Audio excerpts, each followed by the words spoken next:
Into our newsroom, the Racing Louisville FC head coach Kim Bjorkgren has been and the club have mutually decided to part ways 2 years after he originally signed with Racing Lou City. Now, in a press release today, Racing Louisville said Kim will return home to Europe in order to pursue some other opportunities. Now, this leaves the club in search of a brand new head coach. The coaching search will start at a critical juncture of this offseason because we're just ready to see free agents being allowed to sign with new teams. That's starting on November 20th, and then the expansion draft and NWSL draft are coming up this winter as well. Now, prior to Kim's hire, the club's first coach, Christy Holly, was fired during the NWSL season due to allegations of abuse. Those allegations led to the NWSL and the league's Players Association to conduct a joint investigation into the misconduct of several coaches back in 2021. Now, in a statement, Kim said, quote, "It has been a lot of hard work, but I'm now happy to leave the club in a better position from when I came to Louisville."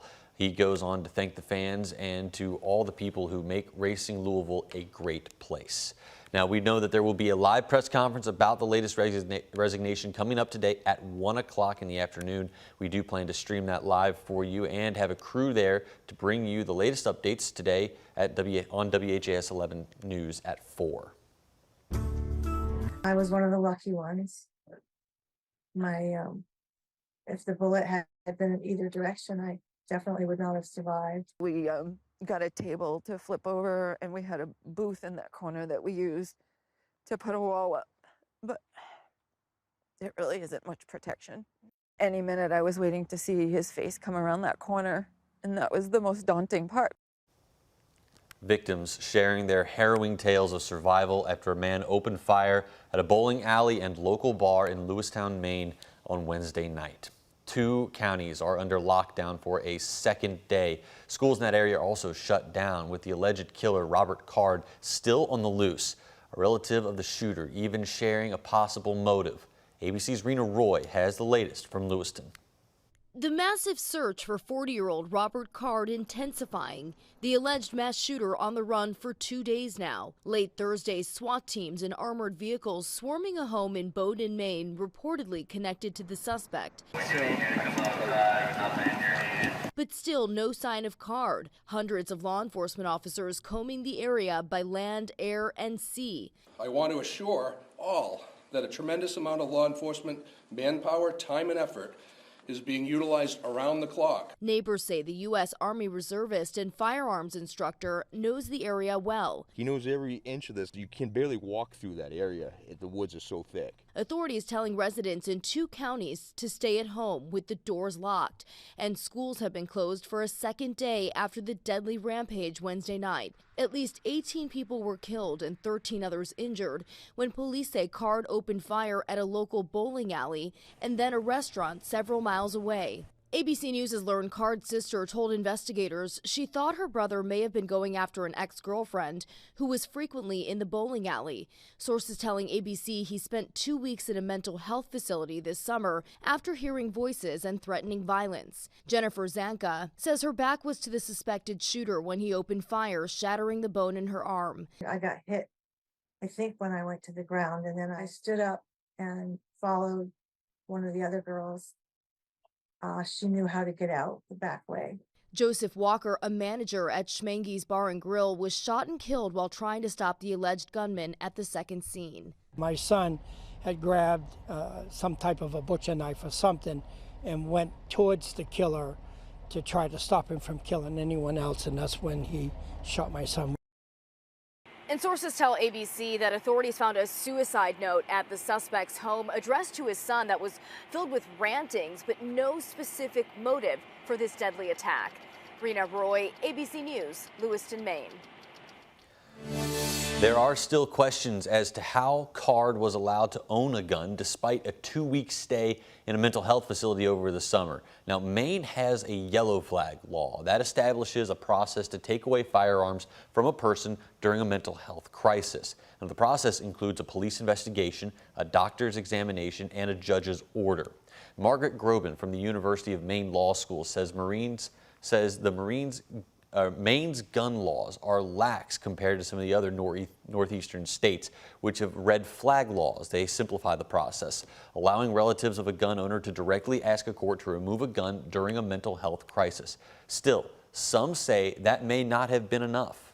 Even if Robert Card had been prohibited from buying a gun, we do not have universal background checks in Maine, and he could have gone to a local corner, to a private dealer, and he would have been able to buy a gun illegally that way.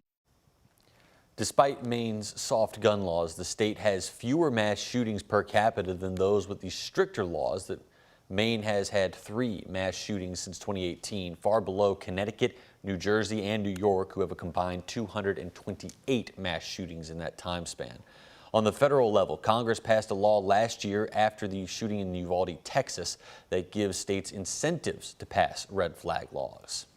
Stay connected with us as we learn more from Maine. You can download the WHAS11 app for the latest updates.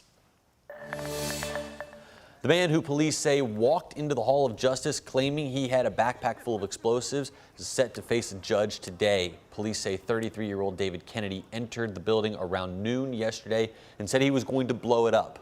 Colonel Carl Yates with the sheriff's office says deputies used pepper spray, handcuffed him, and then evacuated the building.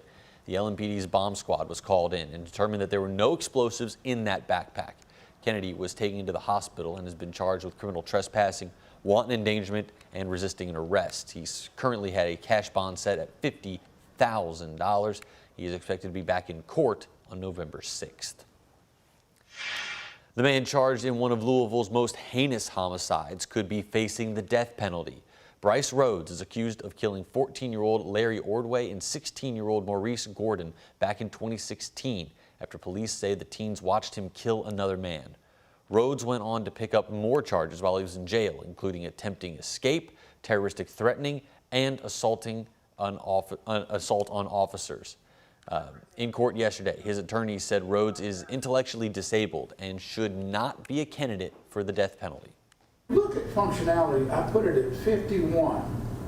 That means this is 50 and below you're in trouble. He was hanging on the fringes, I thought.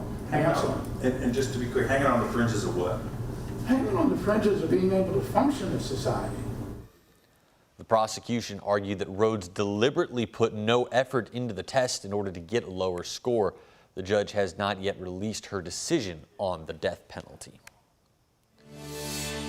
Well, Ford is delaying production at its second battery plant in Hardin County. The company made that announcement during its third quarter earnings call. We are also slowing down several investments, including making a decision with SK On to delay the second Blue Oval SK JV battery plant in Kentucky. Chief Financial Officer John Lawler there on the phone. He said that they're adjusting their electric vehicle production to future plans to better match some demand. Blue Oval SK is building 2 plants in Glendale. They're expected to employ 2,500 people each. A Ford spokesperson tells us the first plant is still scheduled to begin operations in 2025. And that announcement comes as the UAW members at Ford's Kentucky truck plant are back to work. The company and the union reached a tentative deal after 6 weeks of negotiations. Local UAW President Todd Dunn calls it the best deal that he's seen. It includes a 25% wage increase over 4.5 years and the return of the cost of living adjustments. Workers we spoke with say that they were excited to try to get back to work. Safe to say, a lot of us is got to be relieved. Of course, not all of us, because some people, people are different. But personally, I'm speaking for myself. I'm glad that it's over. Dunn said that he is heading to Detroit Sunday to meet with national leadership and to discuss the new deal. He anticipates local union members will vote in person on that deal coming up on November 12th. And after decades of brown water complaints, Charlestown, Indiana is working toward a new clean water solution. Last night, people in the area took the chance to look inside the city's water treatment plant. Indiana American Water said the city's water cistern was outdated when they took it over in 2019, and they have been working to try to update it ever since.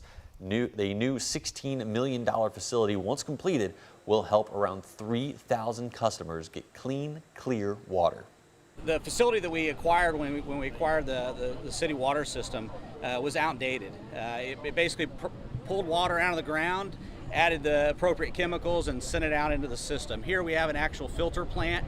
You see behind me some high pressure filters that actually remove sediment, remove impurities in the water, and obviously then provide disinfection. The city hopes to have that plant up and running by the end of 2025.